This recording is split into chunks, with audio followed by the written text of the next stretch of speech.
In the wake of Pearl Harbor, there were anxieties, particularly along the West Coast, that Japanese Americans might serve as agents of the Japanese imperial government, an enemy force.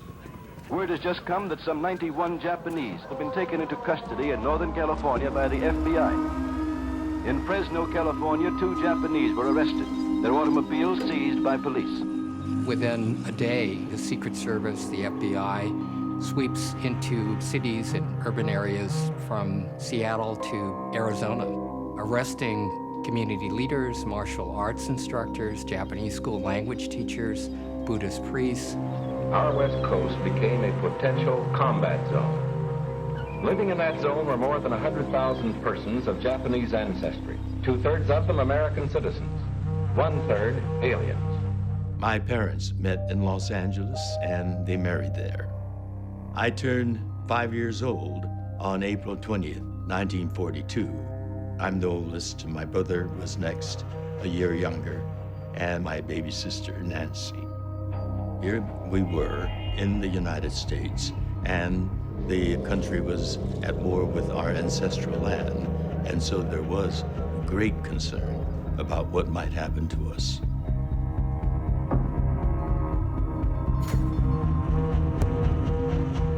The Attorney General of California, Earl Warren, and others argued that people of foreign descent were dangerous, were potentially enemies of the country. No one knew what would happen among this concentrated population if Japanese forces should invade our shores. By February 1942, President Roosevelt signs Executive Order 9066, and this empowered the military to take control of the 8 most western states. General DeWitt is placed in command of that whole western region. General DeWitt said that Japanese Americans are an enemy race. He said very emphatically, a Jap's a Jap, and a scrap of paper attesting to his citizenship doesn't alter that fact. He began issuing public proclamations singling out Japanese Americans. A curfew came down. Japanese Americans had to be home by 8 o'clock and stay home until 6 a.m. in the morning. The government froze our bank account. Rents couldn't be paid. My father's dry cleaning business fell apart. Everything was lost, everything. And then the soldiers came. One morning, my parents got me up very early, together with my brother and my baby sister, and dressed us hurriedly.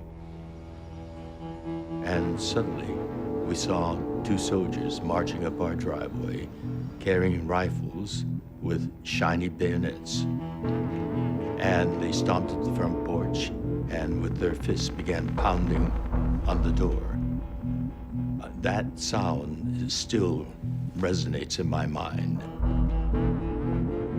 My father came out, answered the door, and we were ordered out of our home.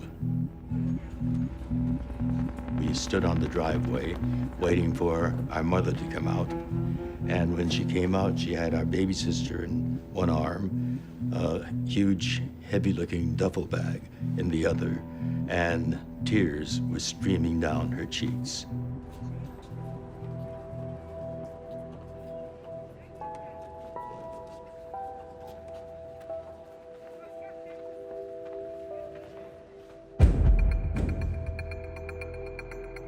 We were taken by truck to the Buddhist temple in downtown Los Angeles in Little Tokyo.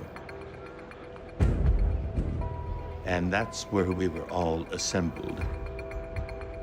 The heads of the families were ordered to report, and we were given our family number and tag.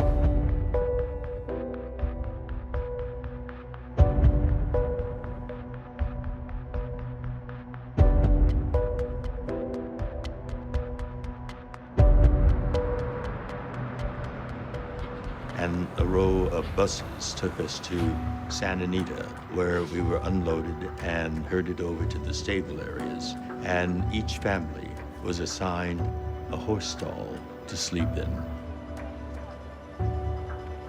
Still pungent with the stink of horse manure.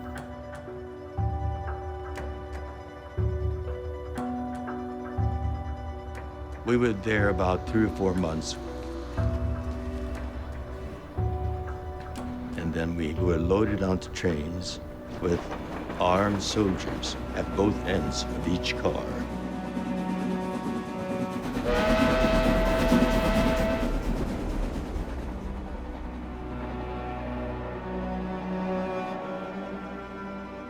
We were transported 2/3 of the way across the country to the swamps of Arkansas. There were 10 camps altogether. Rohr, Arkansas was the farthest east. The camps were not camps, they were prisons. They lived in dusty barracks. There were cracks in the walls, so they had to stuff newspaper in to stop the wind from blowing in. They had common latrines without doors. The food was terrible, inadequate medical care. I did go to school, and I remember we began every school day with a Pledge of Allegiance to the flag. I could see the barbed wire fence and the sentry tower right outside my schoolhouse window as I recited the words, "with liberty and justice for all." By the end of 1942, you had almost 120,000 Americans, people like my mother and my father who were born in California, or citizens by birth, who had lost their property, they had lost their freedom, some had even lost their lives without any trial, without any charges, and for no offense.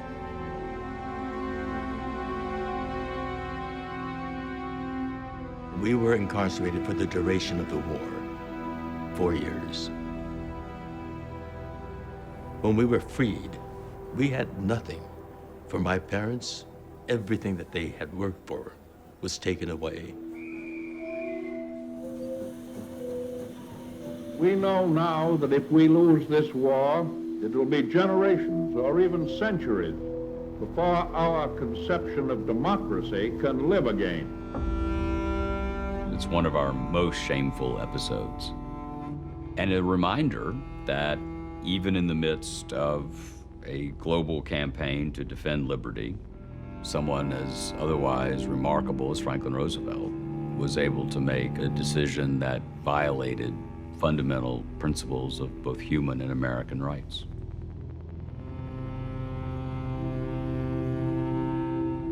The internment's a cautionary tale.